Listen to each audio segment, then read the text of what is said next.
Hello friends, welcome to science classes. तर 10th स्टँडर्डचं science part 2चं second chapter life processes in living organism part फर्स्टचा cell division हा part आपण start करतो आहे. तर आता सेल डिव्हिजन म्हणजे मराठीमध्ये पेशींचं विभाजन. तर सेल डिव्हिजन हा टॉपिक खूप महत्त्वाचा आहे, कारण सेल डिव्हिजन ही सेलची एक इम्पॉर्टंट प्रॉपर्टी. याच्यावरती आपल्याला एक गिव रिझन आहे क्वेश्चन 4 सायंटिफिक रिझन्स बघा एक्सरसाइजमध्ये ह्या चॅप्टरच्या. सी क्वेश्चन आहे की cell division is one of the important property of any cell or organism. तर बघा आता आपल्याला इथून सुरुवात करायची की आता सेल तर प्रत्येकाला माहिती आहे, आपण सुरुवात इथूनच करणार की व्हॉट इज सेल. ओके, ते माहिती आहे की it is a structural and functional part of a cell, किंवा आपण ज्याला आपण स्ट्रक्चर किंवा युनिट म्हणू, फंडामेंटल युनिट असेल हे, की सेलचं काम करते म्हणून बॉडी काम करते आणि सेल तयार असतात म्हणून बॉडीचं स्ट्रक्चर तयार होतं. तर मग सेल डिव्हिजन म्हणजे काय? तर आता डिव्हिजनचा अर्थ 2 पार्ट्स. मग सेल डिव्हिजन म्हणजे काय? द प्रोसेस, नीट लक्ष द्या, the process by which a parent cell produces 2 or more daughter cells. एक अशी प्रोसेस ज्याच्यामध्ये जी एक्झिस्टिंग सेल आहे, जी सेल अस्तित्वात आहे, तिला आपण पॅरेंट म्हणणार. ती 2 म्हणजे 2 or more डॉटर सेल्स तयार करते, त्याला आपण काय म्हणणार? Sale division. ही डेफिनेशन तुम्हाला पाठ करायची, लक्षात घ्या. आणि दुसरं म्हणजे याच्या ज्या नोट्स असतील ना, ह्या इम्पॉर्टंट कन्सेप्टच्या, सेल डिव्हिजनच्या टाईप्सच्या, याच्या मी तुम्हाला PDF नोट्सच्या खाली अवेलेबल करून देईल. फक्त लक्षात ठेवा की पूर्ण व्हिडिओ बघितल्याशिवाय तुम्ही हे PDF ओपन करू शकत नाही. कारण काय होतं की आपण व्हिडिओ न बघता नुसत्याच नोट्स कॉपी करण्यात काही अर्थ नाही आहे. त्यामुळे प्लीज व्हिडिओ पूर्ण बघा आणि मगच त्या नोट्सची PDF डाउनलोड करून घ्या.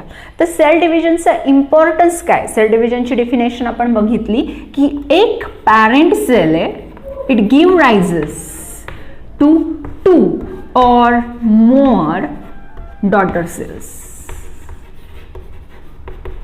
एक पॅरेंट सेल 2 किंवा त्याच्यापेक्षा जास्त काय तयार करून देता? डॉटर सेल्स प्रोड्यूस करतात किंवा डिवाइड होऊन तयार होतं. त्या प्रोसेसला तुम्ही सेल डिव्हिजन म्हणतात. मग आता इम्पॉर्टन्स ऑफ सेल डिव्हिजन म्हणजे why it is important property. बघा, तुम्ही आन्सर लिहिताना फक्त काय लिहिलं पाहिजे की cell division is very important property of all cells and organism because 1 it increases cell number. It increases cell number, तो सेलचा नंबर इन्क्रीज करतो 2. आणि नंबर इन्क्रीज झाल्यामुळे it causes growth and development. त्यामुळे त्या बॉडीची काय होते? ग्रोथ आणि डेव्हलपमेंट होते. 3rd, to repair the damaged parts. जे डॅमेज्ड पार्ट्स आहे, ज्या इमॅसिएटेड बॉडीज आहेत, इमॅसिएटेड म्हणजे अशक्त झालेल्या, वीक बॉडीज, ज्याला आपण मराठीत कुपोषित म्हणू. डॅमेज पार्ट्स और काय म्हणणार तुम्ही? Emaciated body. एखादा आजारपणातून उठलेली व्यक्ती असेल, अशा कुठल्याही व्यक्तीसाठी cell division is very important processes. आणि लास्ट पण महत्त्वाचाच पॉईंट आहे की for reproduction cell division is very important process for the reproduction of that organism, for that species and so on. म्हणजे why cell division is important हा topic तुम्हाला आता कळालेला आहे. आता बिफोर स्टार्टिंग सेल डिव्हिजन म्हणजे sale डिव्हिजनचे 2 main types आहेत. ते type start करण्यापूर्वी आपल्याला सेल डिव्हिजनसाठी लागणारे महत्त्वाचे ऑर्गॅनिल्स माहीत करणं गरजेचं आहे. मग आता आपण बघू structures important for the cell division. तर आता आपण बघतोय बेसिक सेल स्ट्रक्चर, जे तुम्हाला प्रत्येकाला बहुतेक माहीतच असतं. पण आपण ह्या डायग्राममध्ये फक्त महत्त्वाचे सेल ऑर्गॅनल्स बघणारे जे सेल डिव्हिजनमध्ये भाग घेतात. इतर बरेच अवयव जे सेलचे ऑर्गॅनल्स असतात, पार्ट्स असतात, ते मोस्टली सायटोप्लाझममध्ये डिझॉल्व्ह झालेले असतात. त्यामुळे सेल डिव्हिजनमध्ये ज्यांचे इम्पॉर्टंट पार्ट असेल तेवढेच आपण ऑर्गॅनल बघू. आता ही बेसिकली एक ॲनिमल सेल आहे, कारण हिला फक्त सेल जे मेम्ब्रेन आहे तेवढीच दिसते. मग ही जी आहे बघा, डायग्राम्स बघून घ्या, ही सेल मेम्ब्रेन आहे, ज्याला तुम्ही प्लाझ्मा मेम्ब्रेन पण म्हणू शकतात.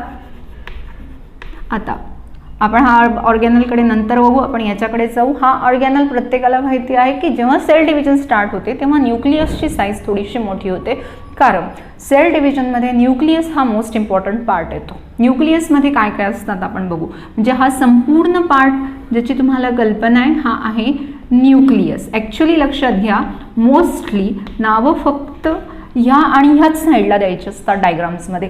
अपवर्ड करून स्टारसारखं इकडे तिकडे नावं लाईन्स करायच्या नसतात. पण आता इथे इन केस मला जागेचा थोडासा प्रॉब्लेम आहे, त्यामुळे तुम्ही समजून घ्या की न्यूक्लियस हे नाव एक तर आयदर त्या साईडला द्या किंवा ह्या साईडला. तर ही सेलची प्रिपरेटरी फेज पण असते, त्यामुळे ही डायग्राम प्रिपरेटरी फेजसाठी आपल्याला आवश्यक असते. तर हे जे तुम्हाला दिसतंय याला तुम्ही म्हणणार न्यूक्लियर मेम्ब्रेन किंवा न्यूक्लियर एन्व्हलप. न्यूक्लियर भोवती एक मेम्ब्रेन असते ज्याला तुम्ही म्हणणार न्यूक्लियर मेम्ब्रेन. ही एक पोरस मेम्ब्रेन असते, हिला मध्ये मध्ये पोअर्स असतात, त्यामुळे मग आपण ही डॉटेड दाखवतो. आता इथे हा जो ऑर्गॅनल तुम्हाला दिसतोय राऊंड शेप, याला म्हणतात न्यूक्लिओलस. न्यूक्लिओलस हा ऑर्गॅनल रायबोझोम्स आणि RNA साठी, म्हणजे RNA तयार करतो जे पुढे रायबोझोम्स तयार करतात. तुम्हाला हे जे फायबर लाईक स्ट्रक्चर्स दिसतात यांना म्हणतात क्रोमॅटिन फायबर्स. आता बेसिकली हे कळालं. आता ह्या ऑर्गॅनल बद्दल जे मी तुम्हाला सांगणार होते, तर आपण आता एक काम करू की सेल मेम्ब्रेनचं नाव आपण खाली लिहू, म्हणजे मग तुम्हाला हा पण ह्याच ऑर्गॅनल बद्दल आपण लिहू. आणि इथे तुम्ही लिहू शकतात काय की धिस इज सेल मेम्ब्रेन किंवा तुम्ही याला प्लाझ्मा मेम्ब्रेन पण म्हणतात. आणि हा जो आतमधला पार्ट आहे याला तुम्ही म्हणणार सायटोप्लाझम. हे बेसिक स्ट्रक्चर्स आहे जे सेल डिव्हिजनमध्ये भाग घेतात. आणि हा जो सेल ऑर्गॅनल आहे तुम्हाला एक सिलेंड्रिकल शेप 2 पार्ट्स दिसत आहेत, याला म्हणतात सेंट्रिओल्स. ओके, आणि सेंट्रिओल एकत्र येऊन तयार होतं ते सेंट्रोझोम्स. ओके, मग हे जे सेंट्रिओल्स आहे यांचं मेन काम काय असतं, तर हे एक नेटवर्क तयार करतात. मुळात सेल डिव्हिजन कशासाठी होतात, तर सेलचे 2 पार्ट्स करायचे आहेत आपल्याला, इक्वल पार्ट्स. सगळा डाटा आता आपल्याला माहिती आहे की जसं आपण नेटवर्क असतं डाटाचं, तसं इथे पण हे क्रोमॅटिन फायबर्स एक प्रकारचा डाटा घेऊन जात असतात from one generation to the next generation, किंवा मग एका सेलकडून दुसऱ्या सेलकडे. हा डाटा आपल्याला एक्झॅक्टली सारखा आणि व्यवस्थितच द्यायचा आहे. मग त्याच्यामुळे मोस्ट इम्पॉर्टंट पार्ट आहे की हे जे फायबर्स आहेत हे फायबर्स इक्वली डिस्ट्रीब्यूट करायचे. मग आता इक्वली डिस्ट्रीब्यूट करण्यासाठी हे फायबर्स 2 पार्ट्सकडे ओढायचे आहेत. मग एक फ्रेमवर्क तयार करावं लागतं. मग हे जे फ्रेमिंग तयार करायचं, म्हणजे आपण तुम्ही आता बघू शकतात एका बिल्डिंगला कसं कन्स्ट्रक्शन नेटवर्क असेल तसं एक कन्स्ट्रक्शन फ्रेमवर्कसाठी सेंट्रिओल्स महत्त्वाचे असतात. हे ट्युब्युलिन नावाच्या प्रोटीन्सपासून बनतात. आणि मग पुढे त्यांचं एकच काम आहे की divide and pull apart the chromosomes. मग आता इथपर्यंत आपल्याला स्ट्रक्चर कळालेलं आहे. आता राहिला फक्त हा एक अत्यंत महत्त्वाचा व्हॉट आर क्रोमॅटिन फायबर्स. आता हा जो सिक्वेन्स आहे हा ऑलरेडी एका चॅप्टरमध्ये जो आहे आपल्याला की आपल्याला DNA, क्रोमॅटिन फायबर्स वगैरे हा सगळा चॅप्टर 1 मध्ये आहे. त्याची मी तुम्हाला त्या व्हिडिओची लिंक वरती देते, तेवढा एकदा थोडासा बघून घ्या म्हणजे तुम्हाला यातली काही पार्ट्स तर समजेल. उरलेला पार्ट मी तुम्हाला आता लगेच समजून सांगते, फक्त तुम्ही हा डायग्राम नोट डाऊन करून घ्या, डायग्राम काढून घ्या. तर बघा, सेल डिव्हिजन स्टार्ट होण्यापूर्वी सेल काय करते की स्वतःचा जे क्रोमोझोम्स असतात त्याची कॉपी तयार करते. मग आता आपण बघू, समजा हा एक क्रोमोझोम आहे, एक क्रोमोझोम आहे, समजून घ्या. आता हा काय, दिस इज 1 क्रोमोझोम आणि हा एक धागा आहे म्हणून याला काय म्हणणार 1 क्रोमॅटिड. एक क्रोमोझोम, एक क्रोमॅटिड. आता सेल डिव्हिजन पुढे प्रोसेस होण्यापूर्वी पूर्ण करायची आहे त्याच्या अगोदर काय होतं, DNA डबलिंग होतं, ज्याला आपण DNA रेप्लिकेशन पण म्हणू शकतो किंवा DNA डबलिंग और कॉपिंग. DNAचं काय केलं तुम्ही, कॉपी तयार केली. मग आता बरोबर समजा हा जर DNA जीन असेल तर त्याची बरोबर तशीच काय केली जाते, सेम कॉपी केली जाते. ही कॉपी अशी मध्ये जॉईंट्सने बनलेली असते, म्हणजे मध्ये सगळे पार्ट्स जॉईंट असतात आणि मध्ये एक स्पेशल जॉईंट असतो. मग हे जे आहे इथे किती क्रोमॅटिड्स आहे बघा, हा एकच क्रोमोझोम आहे, दिस इज सिंगल क्रोमोझोम.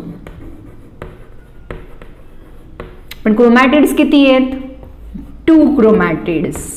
कन्सेप्ट समजून घ्या, क्रोमोझोम किती आहेत, 1, पण क्रोमॅटिड्स किती आहेत, 2. आता याच्यानंतर पुढची प्रोसेस काय होईल तर क्रोमोझोम कंडेन्स होतो, क्रोमोझोम कंडेन्सेशन. मग आता कंडेन्सेशन होतं म्हणजे काय की यांचं कॉइलिंग होतं, आपण ते बघितलेलं आहे, तेवढा पार्ट तुम्हाला बघायलाच लागेल. मग हे अशा प्रकारे कॉइल्स होतात त्याचे, आणि ह्या कॉइल्स एका विशिष्ट ठिकाणी जॉईंट असतात. इथे ह्या जॉईंटला म्हणणार सेंट्रोमियर. मग आता तुम्हाला कळालं इथे क्रोमोझोम किती आहे, 1 क्रोमोझोम,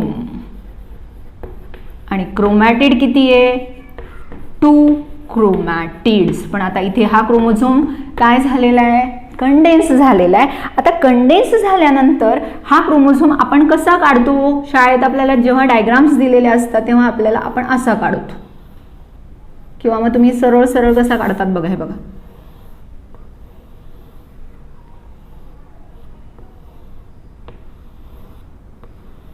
असं. तुम्ही इथे मध्ये काय काय असे जॉईंट पण काढतात, हे सेंट्रोमियर आहे. बघा इथे 2 क्रोमॅटिड्स एक्झॅक्टली दिसतात, कुठल्याही क्रोमोझोममध्ये त्याची आयडेंटिकल कॉपी असते, आणि ह्या ज्या 2 पार्ट्स आहेत ना यांना सिस्टर क्रोमॅटिड्स म्हणतात. बघा ह्या 2 सिस्टर क्रोमॅटिड्स आहेत.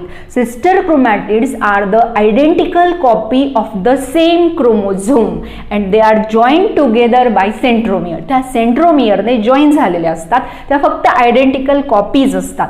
हा सेंट्रोमियर पाशी त्यांना सेपरेट करायचे, आणि हे सेल डिव्हिजनच्या महत्वाचं काम आहे. म्हणजे इथे काय होईल, क्रोमोझोम सेपरेशन.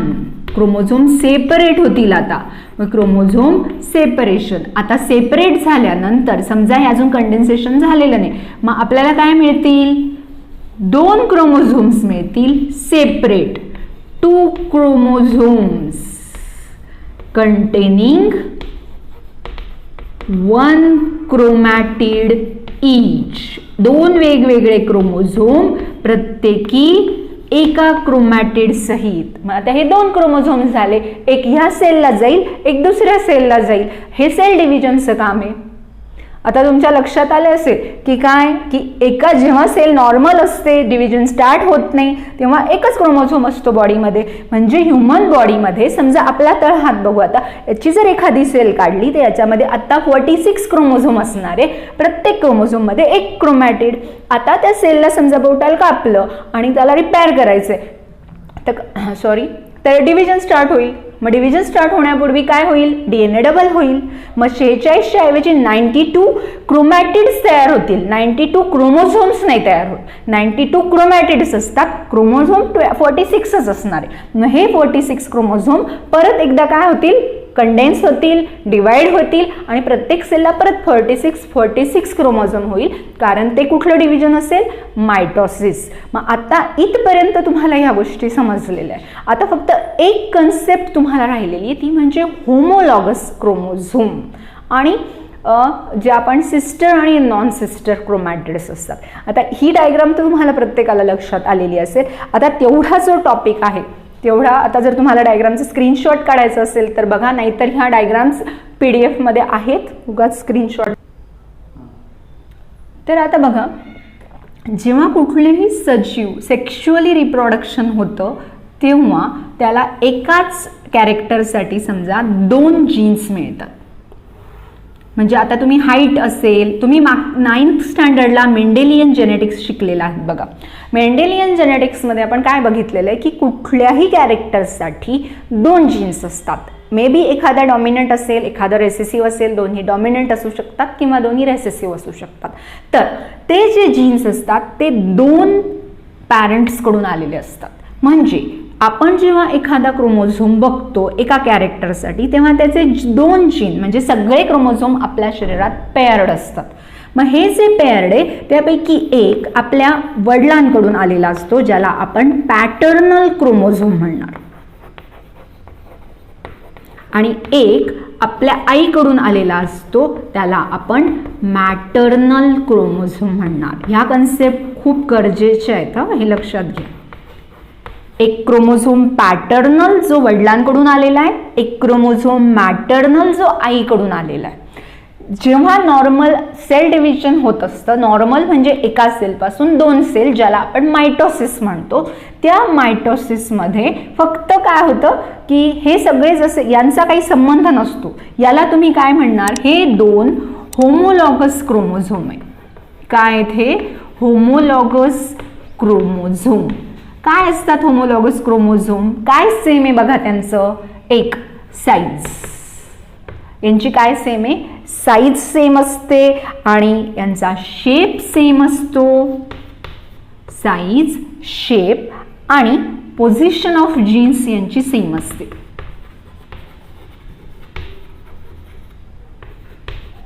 म्हणजे बघा, it is a pair of chromosome, one from paternal किंवा one from father, one from mother, having same size, shape and same position of genes. This pair is called homologous chromosome. आता आपण जेव्हा diagrams बघतो ना, तेव्हा आपल्याला ह्या diagrams मध्ये मग कळत नाही. आता समजायचं रेप्लिकेशन झालं, म्हणजे आता रेप्लिकेशन म्हणजे आपण काय झालं, DNA कॉपी झाला याच्यामध्ये. तर आता हे स्ट्रक्चर आपल्याला कसं दिसेल बघा बरं. हा पॅटर्नल क्रोमोझोम, याचा DNA डबल झालेला आहे. आता हा मॅटर्नल क्रोमोझोम, याचा पण DNA डबल झालेला आहे. मग आता तुम्हाला दिसतं काय? 4 क्रोमोझोम दिसतात, बरोबर आहे? तसं नाही, आता दिसताना तुम्हाला 2च दिसतात. ह्या ज्या एकाच सेलच्या 2 कॉपीज आहेत, ह्या आहेत सिस्टर क्रोमॅटिड्स. नीट समजून घ्या. हे होते हे होमोलॉगस क्रोमोझोम. या होमोलॉगस क्रोमोझोम मध्ये प्रत्येक क्रोमोझोम मध्ये काय झालेलं आहे?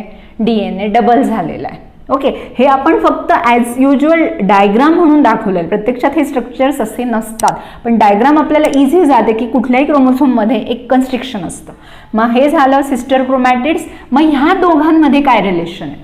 हे दोघी तर सिस्टर क्रोमॅटिड्स आहेत, मग ह्या नॉन सिस्टर क्रोमॅटिड्स आहेत. आपल्याला मिओसिससाठी ही कन्सेप्ट गरजेची आहे, कारण नॉन सिस्टर क्रोमॅटिड्समध्ये मिओसिसमध्ये क्रॉसिंग ओव्हर होतं. मग आता आपल्याला हा कन्सेप्ट क्लिअर आहे सगळ्यांना की सिस्टर क्रोमॅटिड्स म्हणजे एकाच क्रोमोझोमची दुसरी कॉपी, आणि नॉन सिस्टर क्रोमॅटिड म्हणजे होमोलॉगस क्रोमोझोम्स मधल्या कॉपी. मग आता आपले ही पण समजले आपल्याला. जरी तुम्हाला काही अडचण असेल तर तुम्ही मला तसं कळवा, आपण त्याबद्दल एखाद्या याच्यामध्ये ती कन्सेप्ट तुमची मी क्लिअर करेल. मग आता सिस्टर क्रोमॅटिड्स आणि नॉन सिस्टर क्रोमॅटिड्स आणि होमोलॉगस क्रोमोझोम यातला डिस्टिंग्विश आपला क्लिअर आहे. आता राहिला एकच टॉपिक आहे जो आपण नेक्स्ट लेक्चरमध्येच घेणार आहे, तो आहे सेल डिव्हिजनचे टाईप. बघा, सेल डिव्हिजन 2 मुख्य टाईप्समध्ये येतं, ते म्हणजे मायटोसिस आणि मिओसिस. मायटोसिस म्हणजे जनरल सेल, इथे क्रोमोझोम नंबर आहे तोच ठेवला जातो. मिओसिसमध्ये मात्र क्रोमोझोम नंबर अर्धा केला जातो, म्हणजे जर 46 असेल तर 23, 46 असेल तर 23. मग मिओसिस ही रिडक्शन डिव्हिजन आहे, मायटोसिस ही इक्वेशनल डिव्हिजन आहे. मग आपण पुढच्या लेक्चरमध्ये मायटोसिस घेऊ आणि नंतर मिओसिसचं लेक्चर घेऊ. तोपर्यंत ह्या नोट्सचा आणि व्हिडिओचा अभ्यास करा. बाय.